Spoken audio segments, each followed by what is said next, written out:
জুলাই আন্দোলনে শহীদদের স্মরণে সারা দেশে নানা কর্মসূচি পালন করা হচ্ছে। প্রতিনিধিদের পাঠানো তথ্য ও ভিডিওচিত্রে সাদিয়া ওমরের রিপোর্ট। নরসিংদীর মাধবদীতে জুলাই আন্দোলনে শহীদ শাওনের কবরে পুষ্পস্তবক অর্পণ করে শ্রদ্ধা নিবেদন করেছে মাধবদী থানা, পৌরসভা ও কলেজ শাখা ছাত্রদল।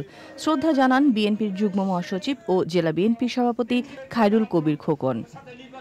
ময়মনসিংহের সিকে ঘোষ রোড মহিলা ডিগ্রি কলেজের সামনে নিহত শহীদ রেদওয়ান হাসান সাগরের প্রথম শাহাদাত বার্ষিকীতে শ্রদ্ধা ভালোবাসায় স্মরণ করেছে স্থানীয় প্রশাসন, বিভিন্ন রাজনৈতিক দলসহ নানা শ্রেণী পেশার মানুষ। কুড়িগ্রামে জুলাই শহীদদের স্মরণে জুলাই স্মৃতিস্তম্ভ নির্মাণ কাজের উদ্বোধন হয়েছে।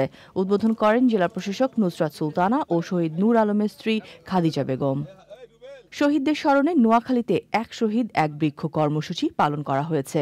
উদ্বোধন করেন জেলা প্রশাসক খন্দকার ইশতিয়াক আহমেদ। মেহেরপুর জেলা বিএনপির উদ্যোগে মৌন মিছিল হয়েছে। মিছিলটি শহরের কাথুলি বাসস্ট্যান্ড থেকে শুরু হয়ে প্রধান প্রধান সড়ক প্রদক্ষিণ করে কলেজ মোড়ে গিয়ে শেষ হয়। ঝিনাইদহে জেলা যুব উন্নয়ন অধিদপ্তরের আয়োজনে প্রতীকী ম্যারাথন হয়েছে। প্রতিযোগিতায় নানা বয়সী 2 শতাধিক তরুণ তরুণী, ক্রীড়াবিদ, শিক্ষার্থী এবং সামাজিক সংগঠনের সদস্যরা অংশ নেয়। চাঁদপুরের মতলব দক্ষিণ উপজেলার টিএনটি ভবনের পাশে শহীদ পাবেল হাসান রাব্বির স্মরণে স্মরণ সভা হয়েছে।